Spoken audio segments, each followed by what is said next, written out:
We've got 16 people here. We had 32 signed up. So I'm going to go over a little bit of preliminary material with you. First of all, welcome, good afternoon to all of you District 5030 members, and welcome to today's bonus Zoom meeting on the Council on Legislation. So we're really happy that you're here to join us this afternoon, and we look forward to today's session. As you know, this Festival of Learning was put together at the very last minute on the fly when we ended up in this Corona situation with the COVID-19. Oh, you're on your thing. I'm going to go clean up outside. Okay. And so it was a designed online pilot program to inform Rotarians about things that they would need to know before the upcoming Rotary year begins on July 1, 2020. And I'd like to just take a moment and congratulate District Trainer Jean Withers and her team, including current Governor Bill McElroy, Governor-elect Kathy Gibson, Governor nominee Howard Cohen, for their work in putting this concept together so quickly and to be able to execute on 39 different webinars that people could attend in lieu of the district training assembly. And so a great deal of work has gone into the development of this program, and I would encourage every one of you to reach out and thank Jean and her team for the work that they did in putting this together. And now just a couple of quick housekeeping matters. First of all, this is being recorded. Secondly, I want you to find the chat feature box in your control bar at the bottom of your screen and open up that chat group and then type in the name of your Rotary Club. Go ahead and locate the chat button, open that, and type in the name of your Rotary Club. Okay, they're starting to pour in now, very good. That's where you'd want to put in any questions that you might have while we're in the middle of the presentation. Just go ahead and type them in there. Now, also locate and open the participant panel. You'll see a button called participant. You go ahead and open that up, and it'll give you some additional features. You'll see a green yes button and a red no button. There's also a hand that you can raise.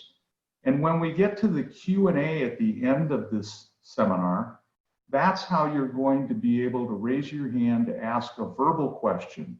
And I'll go ahead and unmute you, and then you can go ahead and ask the question.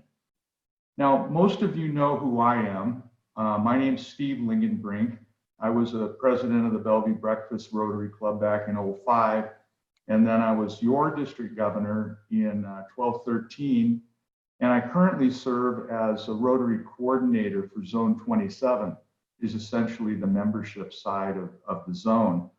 I was your Council on Legislation representative in 2016 and 2019, and will be again in 2022. So I look forward to representing your district at the Council on Legislation in April of 2022. My friend here and fellow attorney, Ken Howell, who has agreed to co-present with me tonight, is an attorney in Boise, Idaho, and that's District 5400. He was a governor in 2015-16, and he served as their Council on Legislation representative in 2019, and we were both there at the same time, and we'll do so again in 2022. So welcome, Ken, and thank you very much for joining us this evening. My pleasure. Looking forward to the program. So let's quickly review the vision of Rotary International. Together, we see a world where people unite and take action to create lasting change. There's that change word again, across the globe, in our communities, and in ourselves. And you know, when I was reading this yesterday, I was looking at it thinking, you know, that's very applicable to what we're going to be talking about today, because change is something that Rotary embraces, and it's something that is part of the Council of Legislation. I don't know of another organization that every 3 years takes all of its foundational documents and completely reviews them and brings in a representative from every district in the entire world, almost 550 districts, to review those documents and to suggest changes to those founding documents. It's quite unique, but it does involve change, obviously. So we're going to take a little poll now. This is a screenshot of the online learning center on how to propose enactments and resolutions.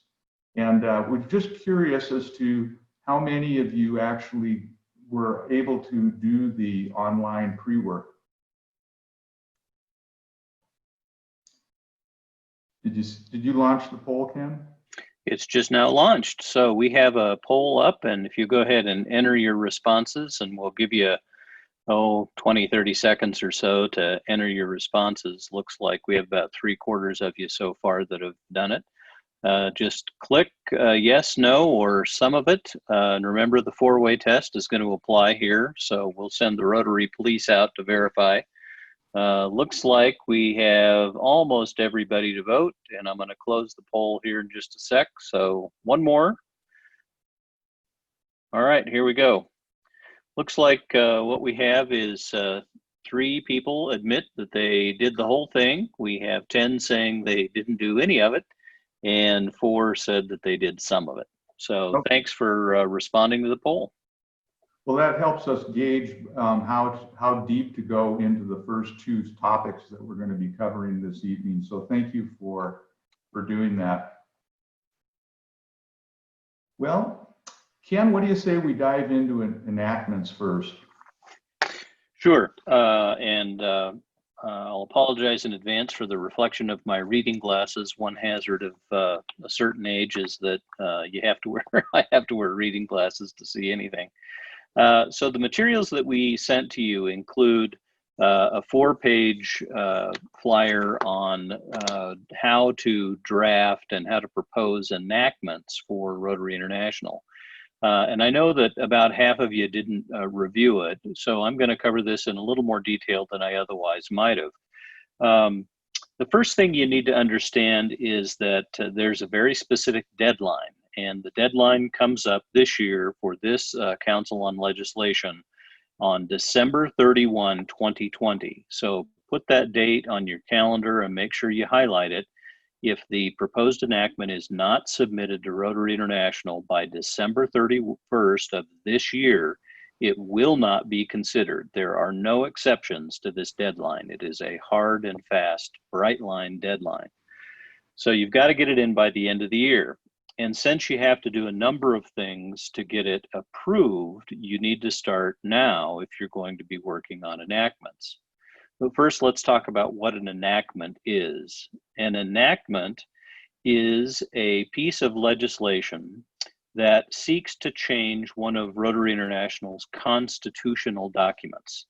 And there are 3 constitutional documents. There is the RI Constitution, the RI Bylaws, and the Standard Rotary Club Constitution. Those are the only 3 documents that are subject to modification by enactments. There are ways to change, obviously, your own club bylaws. You can do that with your club, and you don't need any other changes to do that or any other authority. But in order to change the RI Constitution, RI Bylaws, and the Standard Rotary Club Constitution, that's what an enactment does. Now, clubs or districts can propose enactments, but if a club proposes it, it also has to be approved at a district conference, a district legislation meeting, or through a club ballot, which can be done by mail. And obviously, given COVID-19, none of us are having in-person district conferences. And most districts wouldn't have a conference before year end anyway. I know there are some districts that do try to have their conferences in the fall, but most districts, it seems, have them in the spring. So from this point forward, in order to have a club approved item of legislation or enactment approved by the district, it's pretty much going to have to be done by voting by mail unless you happen to have a district legislation meeting. Voting by mail, of course, is the same process that is used for voting by mail for the governor or governor nominee.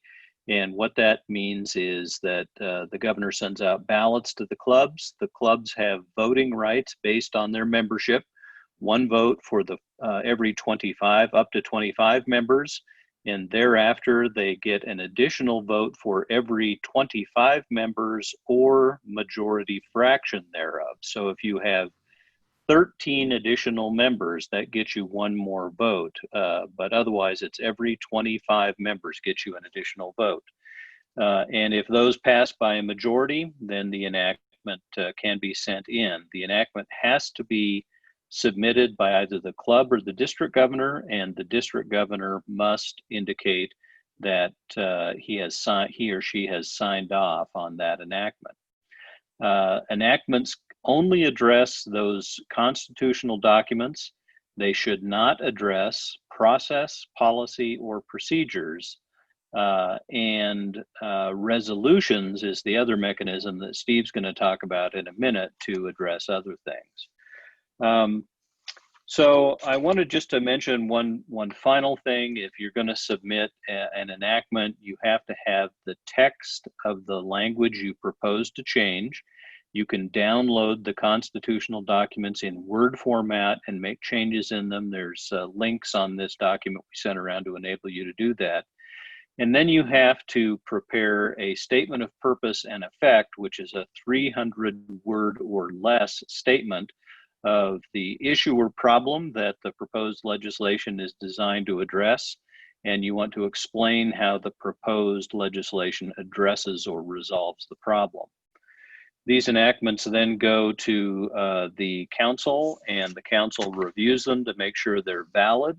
If they receive a bunch of enactments that address the same type of topics, what they like to do is seek to merge or consolidate all of them into one or perhaps two or three different items of legislation. And if they contact you and say, we've got some similar legislation, we're going to merge yours into this other legislation, you are highly encouraged to consider that merger as to minimize the impact on the council members and to maximize the opportunity that they're actually going to read and review your legislation and give it its due consideration. I think that's enough detail for now on enactments. I would encourage you to take some time to read the 4-page material that we sent to you, because it really does a nice job of explaining enactments and some of the rules and restrictions that are applicable to it. Steve? Thanks, Ken. Yeah, you're absolutely right. The documents that we sent around do have the hyperlinks that can take you deeper into the topic. Also, I will resend out the link to the online learning center. The new video that they put up there that's interactive with PowerPoint all has very nice steps in it, and it's really easy to operate, and it's brand new, and it's quite complete. So I'll resend the link out to that either this evening or tomorrow if you didn't get a chance to look at that. Now we're going to switch gears and talk about resolutions. As Ken just stated a few moments ago, the 3 main documents that make up Rotary, the Constitution and the bylaws, are the items that can be modified vis-a-vis the enactments. Resolutions, on the other hand, are suggestions or expressions of opinion to the board that are adopted or not adopted by the council. And each year, there is now an electronic council on resolutions. It used to be that on the last day of the council, we would then consider the resolutions.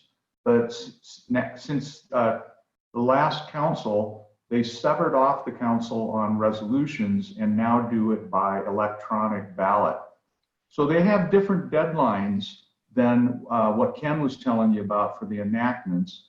And in fact, if you want to get a resolution to be considered in the council on resolutions this fall, it needs to be drafted, approved by your club, approved by the district, and electronically submitted by the end of this month, by the end of June 30, 2020. Otherwise, it won't mean, and just like the enactments, there's no exceptions to the rule. If it's not perfectly done and filed within that period of time, then you're not going to be heard. But that happens on an annual basis. So if you did miss it by a week or two, you could always submit it in the following year.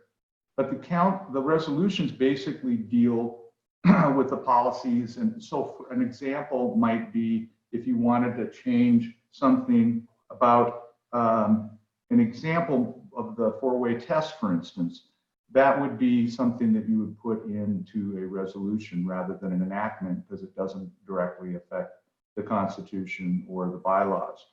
And so all of the rest of the rules that Ken brought up do apply. In other words, you have to have the approval of the club, you have to have the approval of the governor, and you have to have the vote by the district in order to submit it. So there's another way that you can also get things in front of the board, however. You can also do a petition directly to the board.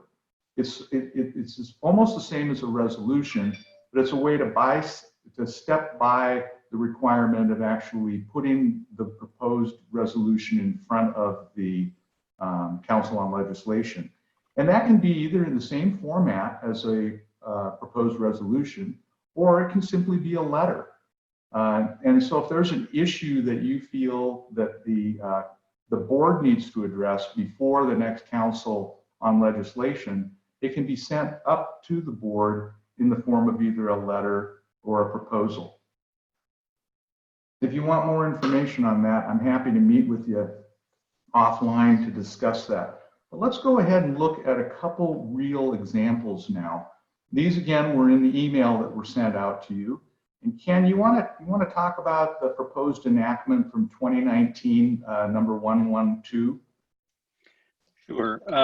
I selected this enactment because it is both simple and arcane, and it gives you an illustration of some of the issues and complexity and even politics that tend to come before the Council on Legislation. Now, most of you probably don't know, and I'll admit that before I saw this legislation, I didn't know that the RI bylaws define who are voting and non-voting members at the Council on Legislation. And normally you'd think, well, voting people kind of matter at the Council on Legislation, but if they're non-voting, who really cares? But there is a very real impact, and you may know that Rotary International assesses in the year of the Council on Legislation an additional $1 per member dues increase to cover the cost of the Council on Legislation. Remember, we have about 535 or 540 representatives, one from each district worldwide, brought to Chicago in order to form and conduct the business of the council. And that includes travel and hotel and per diems and meals, and it's expensive to bring all of those people together. And every time there is a Council on Legislation, Rotary International looks at that cost and says, isn't there a better way to get this done? And over the years, there have been some proposals on how to minimize that cost. And some of those examples include a different item of legislation at the last council that suggested, much like we select our directors with paired zones and each zone trading off who selects the director every term, they suggested that we do a very similar thing with the representatives of the Council on Legislation, that each district swap be paired with another district, and that every other council, the other district would select who gets to go. What that would do is have the effect of cutting the size of the council in half, and obviously cut down in half the costs of travel and accommodation. There's been a great deal of resistance to that over the years, as most districts believe that this is their one opportunity every 3 years to have a real impact on Rotary International and its policies, and they're unwilling to give up that control. This year, that same kind of proposal came forward, and it was defeated. And this gets to kind of the politics of the item of legislation we sent to you, 112. 112 seeks to redefine who are non-voting members. Currently, every past president of Rotary International attends the Council of Legislation if they want as a non-voting member. And Rotary International views this as a resource for council members to be able to mingle with and talk to the past presidents about what their views are on the legislation and the potential impacts it may have. In reality, some of these past presidents don't interact and mingle a lot, or the representatives simply don't have enough time to mingle with them because they're pretty much busy from 8 o'clock in the morning or 7 o'clock when they go down to breakfast until very late in the day, and sometimes even evening sessions. So this year, a club in England proposed Enactment 19-112 that sought to limit the number of non-voting members to the current president, the one additional member of the board as designated by the president, and the general secretary as non-voting. So it would substantially reduce the number of non-voting members and thus substantially reduce the cost. When I reviewed this as a delegate before I got there, I thought, well, this is kind of a non-starter. It's not going to go anywhere. But in the order of legislation we considered, this came up directly after the legislation that sought to limit the number of delegates to the council. And there was kind of a bad blood feeling in the room when that discussion was done, because some of the comments by the Rotary International past presidents and directors kind of rubbed the delegates the wrong way. And so the politics aspect of this was when 112 came up, it was approved, I think, kind of to the surprise of a lot of council delegates, and frankly, to the surprise of a lot of the Rotary International directors. So that politics side of it, I don't mean to suggest renders it invalid or in any way suspect. It, like any other legislation, people vote their conscience, they vote their beliefs, and you get what you get based on that vote. So that's how 112 came to be passed, and gives you a little insight into some of the arcane aspects of the governance of Rotary International. But fundamentally, what this all gets to is a cost concern and controlling costs and making the Council on Legislation run more smoothly every year. And later on, I think we'll have a little opportunity if we want to talk about some of these things, and I'd be happy to talk about this some more. One thing I'll note, Steve, before I turn it back to you, is that if you really have an interest in this area, or you're just curious, all of the Council on Legislation materials, including bills that are items of legislation that were proposed and items of legislation which passed, are posted on the RI website, and you can find them pretty easily. And the first handout we gave you, I think both handouts actually, direct you with a link to where you can find those materials. And some of that reading is pretty interesting. Steve? Yeah, it really is. And some of the votes that has all the tallies of all the votes, and you can see some that passed by a huge majority and others that just barely eke by. So it is pretty fascinating to take a look at it. So this is an example of a resolution. And this resolution, as you can see, it's not attempting to modify the bylaws or the constitutions. It's saying requests the RI board to consider recommending that clubs form a strategy committee. Well, at the time, RI was busily rewriting their own strategy initiative, and this came from Switzerland, and well, it was all from Switzerland. And they had the inside track, knowing that since they were revising their strategic plan at RI, that clubs probably should consider doing something consistent with the RI strategy. And so if you read the whole proposal, it talks about clubs maintaining 5 core committees, and one of those would be overseeing the strategic plan for the club. This was actually, a lot of debate occurred on 19R05, And it ended up passing by 307 votes to 172.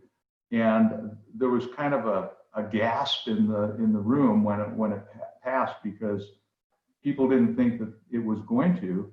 And then it went on to the board, and the board has now, as you know, recommended that all clubs either do an action plan or some kind of a strategy that's in line with the RI strategic plan.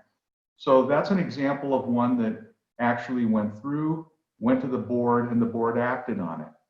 Now, just because it gets approved by the council and goes to the board, that doesn't mean the board has to do anything with it at all. So the fact that this one went through and was adopted is kind of a neat. It's different. So Ken, tell them a little bit about what the room looks like when we come in the morning to run the council. Yeah, this is a picture from off to the side of the ballroom, and you'll note all of the conference tables. There's a lot of people that pack into this room. There's probably a fair number of people, over 600. There are the 535 delegates. There are the representatives from the board of directors and other staff. Off to the far side, you can see a dark line, and that's actually the translator booths. All of these proceedings are translated into all of the official languages of Rotary International. You'll see a picture of the headsets and translation devices used here in a little bit. That's the translation audio device on the right-hand side with the wire coming out of it. In the center is the voting machine that everyone is assigned, and then there are cards that we use, and we'll talk about those in just a second. But the overall room has a lot of people in it. There are 3 individual speaker stations where the delegates go up. You can see off to the right-hand side, right in front of the Rotary screen, the 2.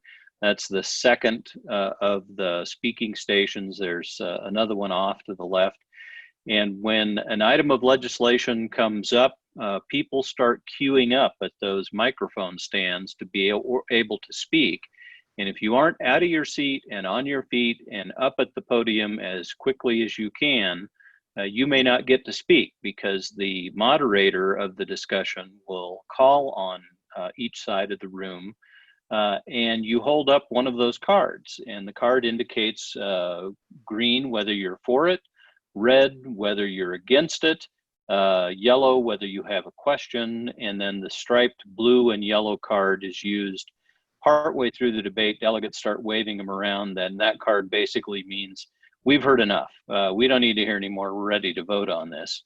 But the card color is important, because if you're standing in line and there are 3 people in front of you, all that oppose it, the moderator is only going to select 1 or 2 of those and say, you know, we need to hear from the other side too to get balanced debate. And that's why you want to get out of your seat and be up at the microphone as quickly as you can. It's quite a spectacle to see how this operates. It's very well run, very well put together, very organized. The moderator is a sitting federal judge, and he has a great personality, but also has a great command of the room, and nobody argues with him when he makes a ruling. So it's done very well. Great. Well, now we're going to do a little poll, and what we want you to do is take a look at each one of these items, and then take a guess as to whether you think it would be an enactment, or would it be submitted as a resolution, or is it neither?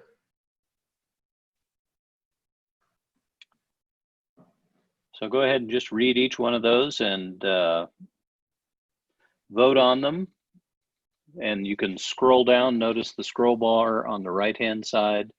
You need to scroll down to make sure you see all the questions.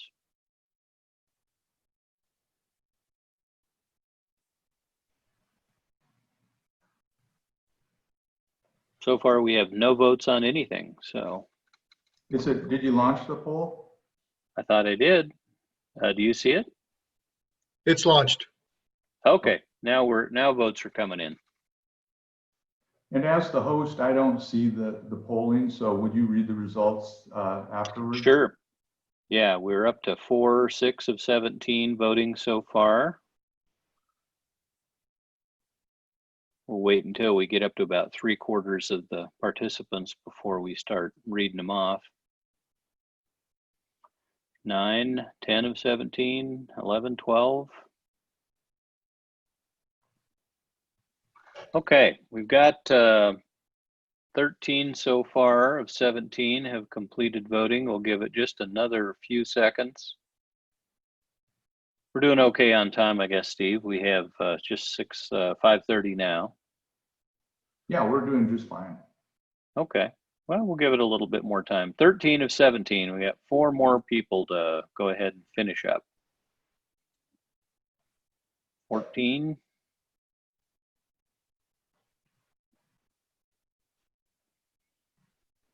15. Get one more, we're going to call it good.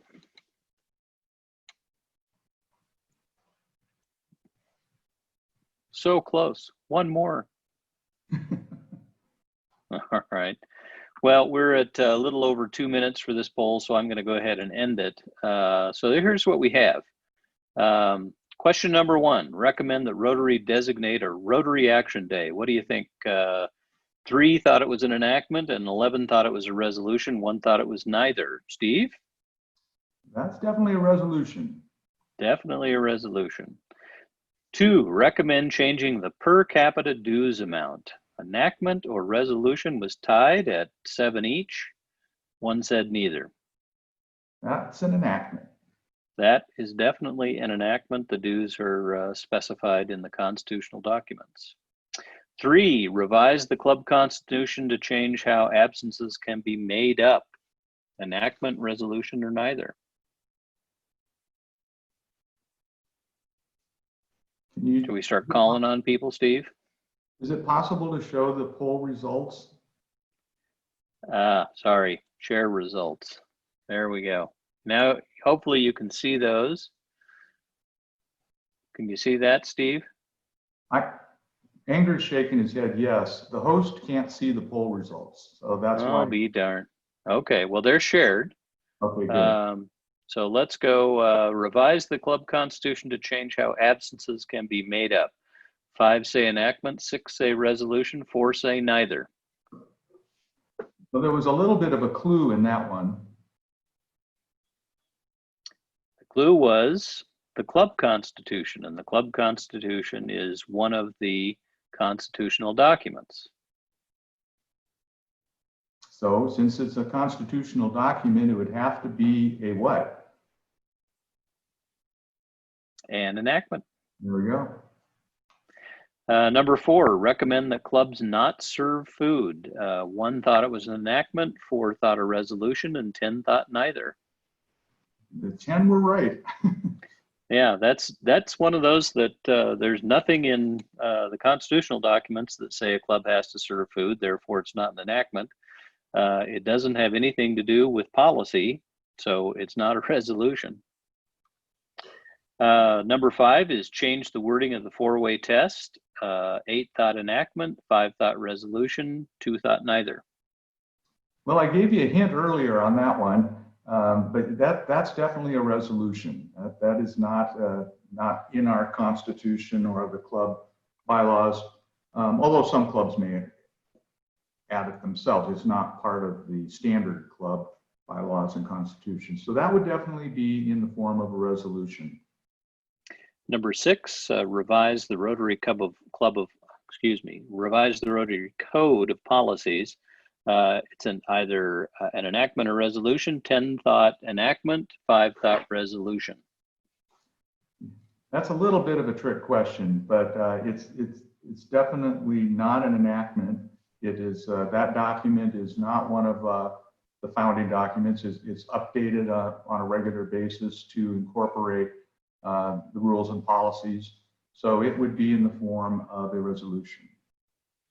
And that's probably something that bears a little comment is I wonder how many people actually knew that Rotary had a specific code of policies. that is getting a little wonky in the Rotary world, but Rotary does have a code of policies, and it's a very lengthy. Last I looked at it, it was like a 340 or 50 page document. It's a lot of information in the Rotary Code of Policies.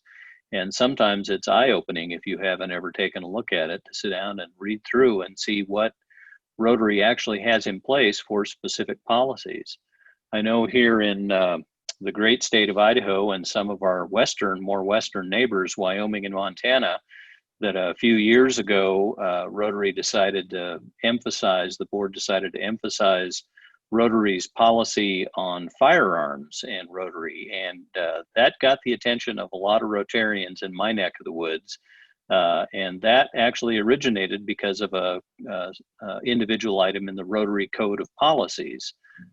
So these do have a major effect, but most Rotarians simply don't know about them. So let's look at the final poll item we had. Number 7 was to add a new membership type, whether it's an enactment or resolution. 11 thought enactment and 2 thought resolution. And I think that's a really good response, because indeed that is an enactment. Good job. Well, it looks like we were getting some definite majority answers on the bulk of them. And that's good, because what we're going to try to do now is put you into breakout rooms. And the purpose of the breakout rooms is for you to have a discussion with your fellow Rotarians as to what you'd like to propose, or what your club would like to propose. Or maybe you're a past district governor and you're thinking, as a district governor, our district should propose this. And it doesn't matter whether it's an enactment, to modify the standard club constitution or the bylaws, or whether it's a resolution making a recommendation as to policy to the board. Or you could even talk about a petition directly to the board if you'd like. But those are the things that we'd like you to discuss. So if you can, first, when you get in your breakout room, if you could designate someone to take notes. And then if each person would have an opportunity to talk about what they would like to see changed about Rotary, and whether that would be an enactment or a resolution. So I'm going to go ahead and activate the breakout rooms, and it might take me a minute to do this.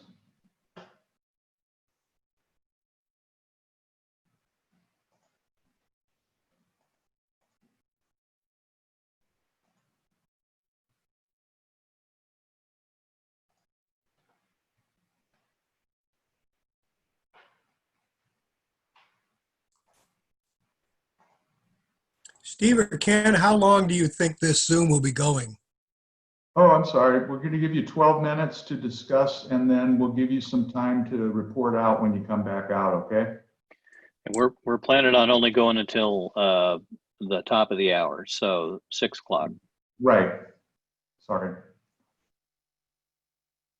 Sounds like dinner's calling.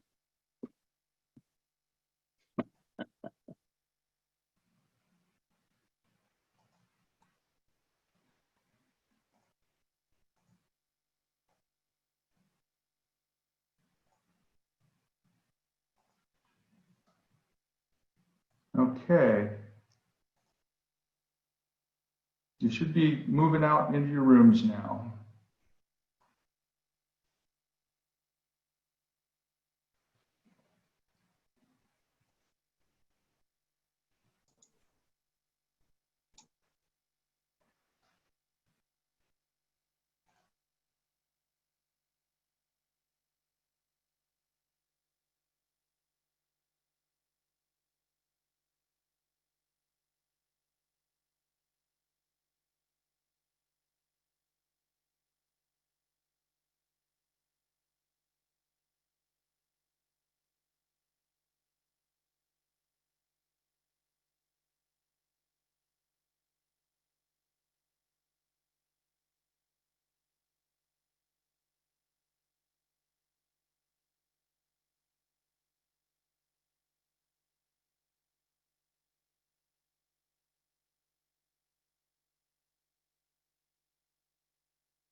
We're back. See, look at that. We have the whole place to ourselves. I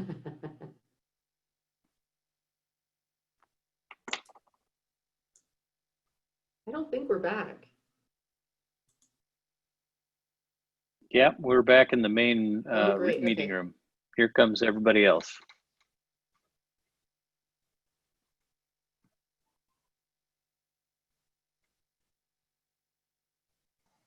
Now it looks like everybody's coming out of their breakout rooms now. Which room were you in, Ken? Well, I was lucky enough to be assigned to the room that had Terry, and she spilled the beans on a lot of stuff about you, so that was useful. I was in with Judy and John and Terry. So. Okay, good. Well, thanks for tolerating me. Well, I'm just like everybody else on the call. I'm just hoping that one of these days I'll have the privilege of having one of those beautiful meals served. So. Oh my gosh. All right, so why don't, since I ended up being in one of the rooms, I got designated as the note taker. And so let me tell you the three things that we discussed in that room. The first was the environment and climate degradation and how it could be drafted to either be added to an area of service or a new area of focus, and how would that look as whether it was an enactment or a resolution.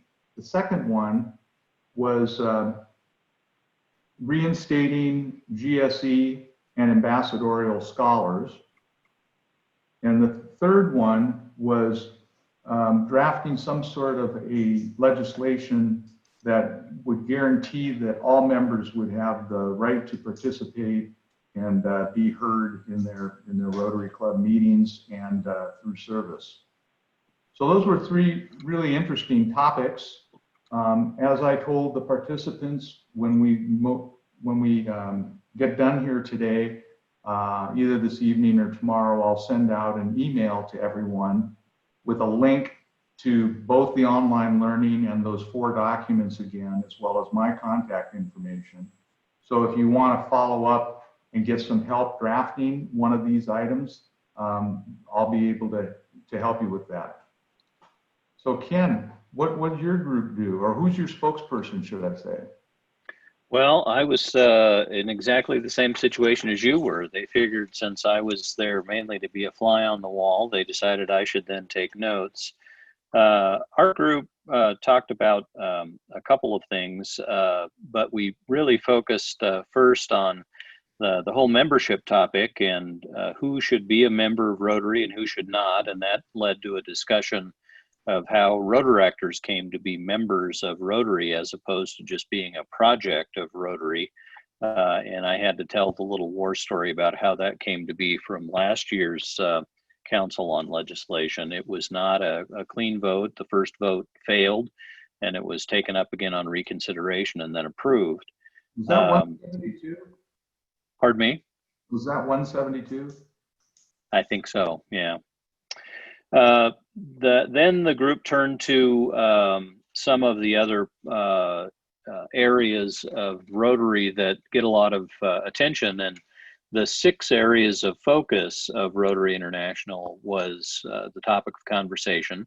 And Judy then came up with the great idea that, well, what happens if we change the organizational documents to require that clubs have a committee that align with each area of focus rather than have committees such as service committee that don't really directly relate to any of those areas of focus, except perhaps tangentially. And as a means of emphasizing those areas of focus, what if we just align the committees of a club, required committees of a club, to match those? Which then engendered a conversation of first, where would you go to find out whether that's an enactment or a resolution? And obviously you'd look at the constitutional documents, and you'd find that RI does require certain committees in a club. And so it'd likely be an item of legislation.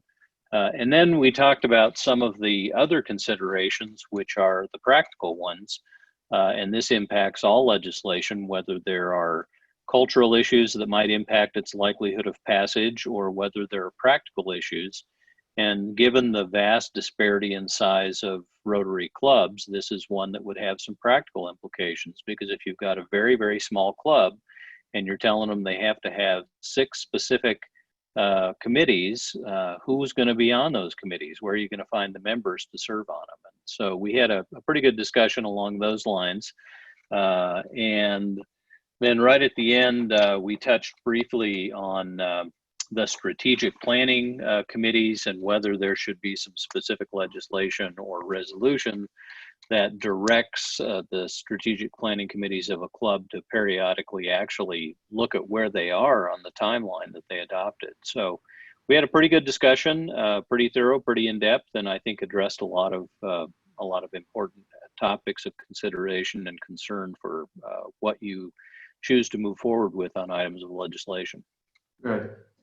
Okay, well, we still have 2 more rooms to hit, and we're kind of running short on time. So let's get the next group, whoever your spokesperson is, to chime in.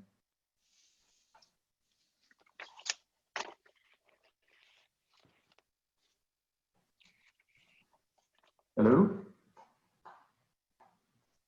Which is the next group? There's Larry, 2. it's you. I guess somebody decided I'm the group. I wasn't really, but at the very end, they said, Larry, you took notes, didn't you? And so, Henry, would you want to be the spokesperson? I think you led us through the group.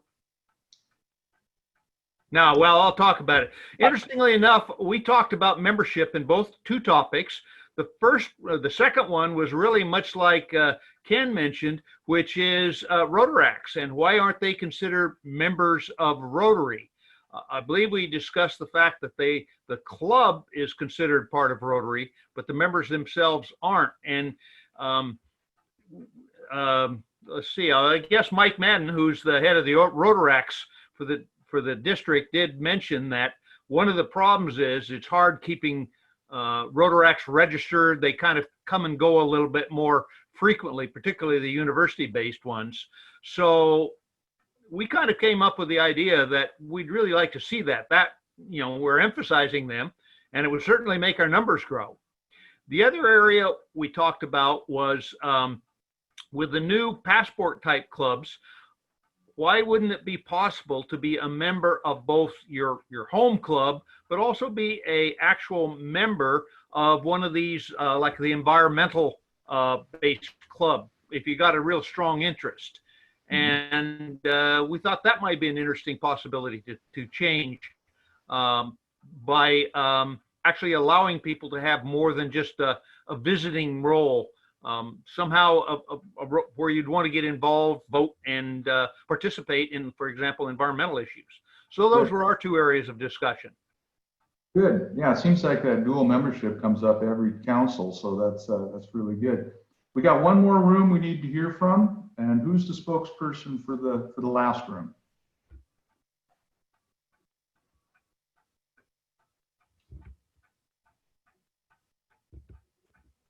This is Kathy, and everybody's bailing out our group, but we did have a good discussion. So quickly, we talked about possible financial relief given the current environment, Rotarians struggling, and where the appropriate decision is at the club, at the district, at the RI level to defer billing or to provide some financial support. We talked about different types of memberships, and Jean, help me, what else? I think Jean is still on the line. What else did we talk about? There was some confusion over who, at what level is their responsibility for different decisions about dues structures.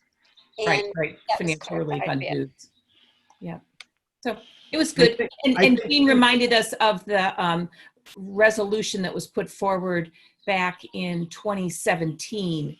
and the interesting presentation. Actually, Steve, you gave it in Portland on the Lake Union Club proposal. Yep. Hey, Kathy, Yes. this is Dave. So Oh, I'm glad you're back. I think a lot of us we're kind of new, so we're just kind of getting our feet wet. And I think the depth of our understanding of all these things, I think you could tell we're all kind of learning from what we're reading and what we're hearing. So I think everybody's in of our group. We are kind of not that we're young. I'm not young, but I'm young to Rotary, and I think maybe some of the others were as well. Yeah. But it was good. We had a good conversation. Yes, it was. All right, well, we're at the top of the hour. It's time for us to go ahead and close down this seminar. If you have any follow-up questions that you'd like either Ken or I to address, just go ahead and send them on the email when you get the email this evening or tomorrow, and we'd be happy to entertain those questions. I once again want to recognize the team that put this all together. Great job. I can't believe how you pulled it off, but you did it. And Ken, I truly appreciate you coming on and co-presenting with me, and I look forward to serving on the council with you over the next few years. Absolutely. Same here. Thanks for putting this together. You betcha. All right. Goodbye, everyone. Have a great evening and good weekend.